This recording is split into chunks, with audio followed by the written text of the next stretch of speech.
Om Shri Ganeshaya Namaha. Om Shri Sadgurubhyo Namaha. Om Vakratunda Mahakaya Surya Koti Samaprabha.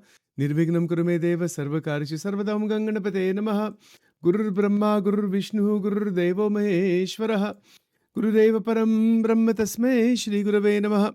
Om Shri Hanumate Namaha. Om Namo Narayanaya. Om Namah Shivaya. Welcome to Nitya Satsang. Today is the 15th of February 2025. I want to offer my prostrations, Ananta Koti Namaskara, to all the great sages and to Bhagavan Paramatma, residing in the heart of every single being. I want to make some comments this morning on further examining the question of the shared experience of Jagrut Avastha in Vedanta. How Vedanta talks about this. This is a very, very meaningful question because we are all waking up every day in apparently the same world. Isn't that so? But nonetheless, the Advaitic viewpoint is that the one supreme consciousness itself is reflecting as apparently the many. That's very, very fascinating, very interesting. The waking world exhibits remarkable continuity and uniformity across diverse cultures and historical periods. What happened 100 years ago in United States and what happened 100 years ago in Russia or India or Australia, the books are going to still have the same time period. How can that be? Why is that? You see, so this is what is interesting about the concept of the avastha itself, that the Jagrat avastha for each being seems to be the same state of reality. Just for example, right now we're awake. If we go outside into nature, we find trees and birds and other animals and insects and human beings and everything. Everything exists in the same world. Well, if there is only one supreme consciousness, then why is there the experience of the many different beings and then different bodies in the same world? You see the question? Why is that the case? Well, the answer in Advaita Vedanta is that this is shaped by Maya and Avidya. That is why each individual appears to inhabit the same physical world.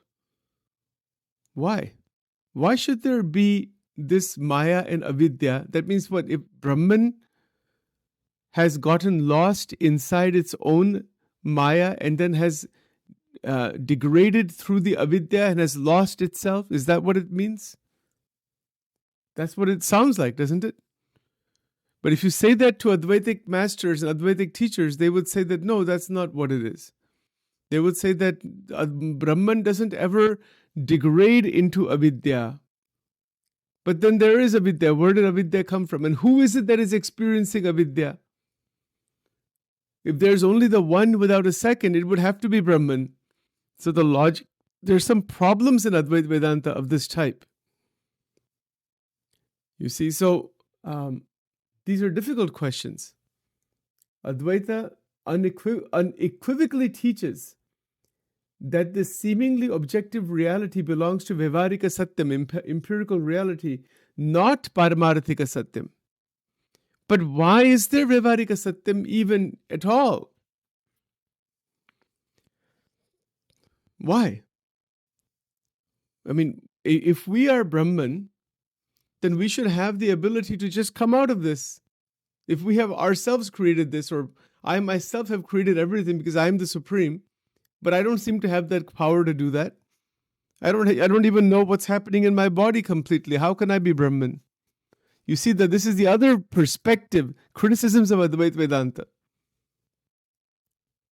These are the major criticisms of Advaita Vedanta that say that you are not You are a Jivatma. Even Advaita says that. But it isn't that the Brahman is reflecting itself as the Jivatma. That's not true. The Ramanujacharya, Madhvacharya, all Acharyas after Shankaracharya ji would disagree with him on this point. They would say that's not actually the case because of this problem. Because how did you get into ignorance? And if you are the supreme reality, you should be able to wake up. Why you have to do sadhana and do all these things? It doesn't make any sense. Right? So is it true that the other acharyas are more correct than Shankaracharya ji, or Shankaracharya ji is interpreted is not correct? Is that correct? Is that true? Now, this is not, as I mentioned many times before, a question of intellectual debate. This is a matter of direct first-person realization. It's a matter of first-person realization. The question of why I exist, why the avastha or world is there, whatever the truth of that may be, is it possible for a sadhak to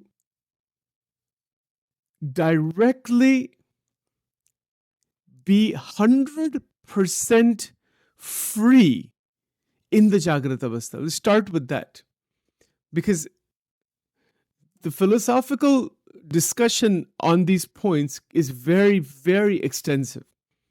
And there's really no end to that analysis. You can keep analyzing it and get multiple degrees in Vedantic philosophy, which people do have. But the fact of the matter is that we have Jagrata Avastha. Start with where we are. This is why sages like Raman Maharishi stated, just start with where you are. You are having this experience of life. Discover who you are. Who am I? Path of inquiry. Now, you can argue why you have to discover that, why do you have to do that? If you are already the Brahman, then that argument has no end to that. That just becomes an intellectual argument and nothing really practical comes out of it. Nothing really applicable comes out of those debates. What can come out of the path of inquiry is the power of inquiry, to inquire, to look within, to analyze, to examine. Yes, that much we can do using the buddhi, mind, intellect that we have, because that's all we have. We don't know anything else. I mean, these are other ideas that are talked about in Vedanta or Vishishtadvait Vedanta, Advait Vedanta. Those ideas you can throw them around in universities or in research articles as there are. I have a massive collection of them. But that doesn't mean just by studying that we're going to realize anything greater. It's an intellectual exercise, a philosophical exercise. All right, it's good. That can be useful. But just throwing ideas around is not going to help us. What will be useful instead is to directly recognize the first person experience. कि मेरा अनुभव क्या है जीवन में? Anubhav, stay on Anubhav. And this is where Shankaracharya ji beautifully focuses on the word Anubhav. That is the power of Advaita Vedanta. The Advaita, in again Sachin's humble perspective, these big ideas like the Jivatma and the Brahman are one. This is spoken from the enlightened state, enlightened, from the highest of the Paramarthika level of reality. From where we are, we can accept that as an idea, but we have not, to actually open that doorway. That's a different matter.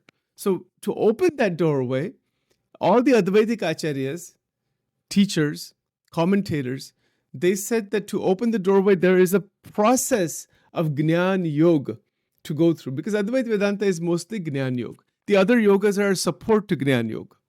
Bhakti Yoga, Karma Yoga, Dhyan Yoga, Mantra Yoga, Jap Yoga, Ashtanga Yoga, any yoga. All the yogas of the Gita, they are simply supports to Jnana Yoga, Gyan Yoga. This is Advaita Vedanta. What is the Gyan? Ke main Brahma hu. This is the Gyani. Right? So the other acharyas have reversed that. They have said that the Gnan and Vairagya and Dharma are a support to bhakti. I don't want to go into that right now because as I promised, I will stay focused on Advaita Vedanta only, but I try to pull in some connecting points here. So the Jnani is one who is completely in tune with the totality of personal individualized experience. Yes, what is my experience? What is my relationship to the world outside? What can I do with this relationship? When I wake up in the morning, this same world comes into the brain, into the mind, right? It's there. Okay, well, what do I do with it? However it came about, we don't know where it came about. Let's say it came about somewhere, from somehow, some power, great power somewhere has generated it for me. What do I do with it? What is available for me? Well, what is available for me is to use my time and energy to decide what I am going to do in the Jagrat Avastha using my free will. Isn't that so? I think it's very simple, it's very practical. Because that's what we have to do. I mean, what else are we going to do? We have time, we have energy, we have this body. We use it for action. But now probe it. See, this is how the path of inquiry and Gnan Yoga works. Gnan Yoga, it unfolds when we go one step further, keep going one step further. And eventually it will take us all the way to the Jnani state. So the next step would be, am I getting stuck in my action? Well, I don't want to be stuck in my action. That is Karma Yoga, okay?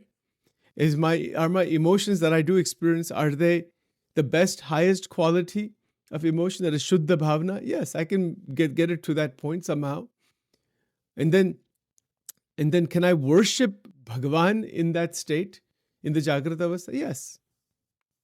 Where else am I going to worship God? Even if I say that God is, some type of a creation of the mind, even if that's the case, that humanity may have done, but even then, that is a sadhana then. Advaita will say, even if that is the case, that is a sadhana. Continue that sadhana. It is a sadhana for what purpose? To bring the stability, harmony, purification, clarity. It's a preparation. Bhakti, meaning devotional, dualistic worship, which we should do, can do, 9 forms of devotion, any religious tradition. If you actually break down all religious traditions in terms of their practical activity, it's all one or more of the 9 forms of devotion. They usually have all 9 forms in some form or other, in some way or other. Their expressions are different. That's all, But they have these 9 Navada Bhakti, Navavidha Bhakti. But this dualistic bhakti is within Jagrat Avastha. Jagrat Avastha mein hi bhakti hum kar sakte hai. All right, so let's start doing that. Why not? Have faith. Say that I don't know what is the beyond, and whatever the philosophy may be of Advaita or other systems, I don't know what is. All I know is my anubhav. All we have is tradition. Humanity has tradition, and that is also present in the Jagrata Avastha. Isn't it so? You open up religious books, open up philosophy books, open up psychology books, or go to the universities and study materials in any area. It's all tradition. It is a description and teaching of what has come already in the past. That is tradition. And that would make sense that tradition is real. The tradition does exist. The tradition is not an illusion. In that sense, it is part of the Vyavarika Satyam. Again, this is a philosophical idea to some extent. So a tradition, meaning human civilization, human tradition, it is recorded in history. It's all in the apparent solidity of the Jagrata Avastha. And if it wasn't there with at least a good amount of solidity, how can there be a common shared experience? How is it that we're waking up in the same world? How can there be the same history? Like, for example, if I read a book, some history book, and 10 other people read the same book in 10 different parts of the world, they're reading the same book. Not at the same time, maybe, but it's the same text that is being read. It's not like that in the Swapna Avastha. If I'm Sachin is having a dream at nighttime and 10 other people are sleeping at the same 8 hours in the same room, everyone is having their own dream. Right? Isn't that so? So there is a difference here between Jagrat and Sapna Avastha. All right. So what do we do with the Jagrat Avastha? We can do sadhana. We can do bhakti. We can make our lives better. We can balance our mind and body and senses and do all those things. We can do that. We can study the scriptures. And then by going through these sadhanas, as even Shankaracharya Ji has mentioned, the Shat Sampati, the different, the 4 Chatushta sadhana that are shown in the Vivek Chudamani, and many Advaitic sadhanas are there. Atma and Anatma, the Viveka between the two, as written in Sarangpur Vachanamrut, one of the Sarangpur Vachanamrut. Its title is that, Atma Anatmano Vivek. Bhagwan Swaminarayan has incorporated full Advait Vedanta also, completely in his teachings. So we can do all that. There's a statement in this, but I think it's Sarangpur 6 maybe, I forgot the number exactly. In there, Maharaj said, through one shlok, 5 shlokas, 100 shlokas, 1,000 verses, get it clear. What is Atma, what is not Atma? Kitni amazing baat hai ye. It means to internalize the Vedantic teachings and absolutely clarify what is anatma, that is which is not consciousness, and that which is consciousness. And when we clarify that distinction, Advaita Vedanta will say everything is consciousness. When you realize that I am Brahman, then there is nothing but Brahman. And again, a much more detailed exposition on these ideas is in Vivekananda Swami's complete works. There's 13 volumes. It's huge, actually. It's quite profound, right? So these are some things to keep in mind. What is a simple sadhana before we close for today? We are in Jagrat Avastha. Sachin's humble recommendation is not to get tangled up in philosophical debates. They're good. They're good for intellectual probing for further depth. Yes, up to that point is fine. But that's all they're good for. The actual sadhana, the actual transformation, if we're looking for that, to awaken into the highest of consciousness, is to make the Jagrat Avastha as beautiful as possible. Make the Jagrat Avastha as balanced as possible. Make the Jagrat Avastha filled with devotion as possible.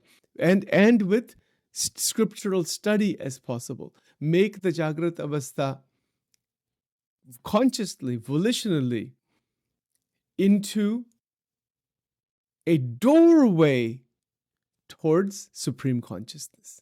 Can we do that? Yes. This is the essence. Baki philosophy to hai hi sab. That's fine. That if you're a philosopher, or academic or something, that is fine. That's a different. I mean, there are extensive. I mean, if you go through some of these writings, these are very intricate writings. These are not small things actually.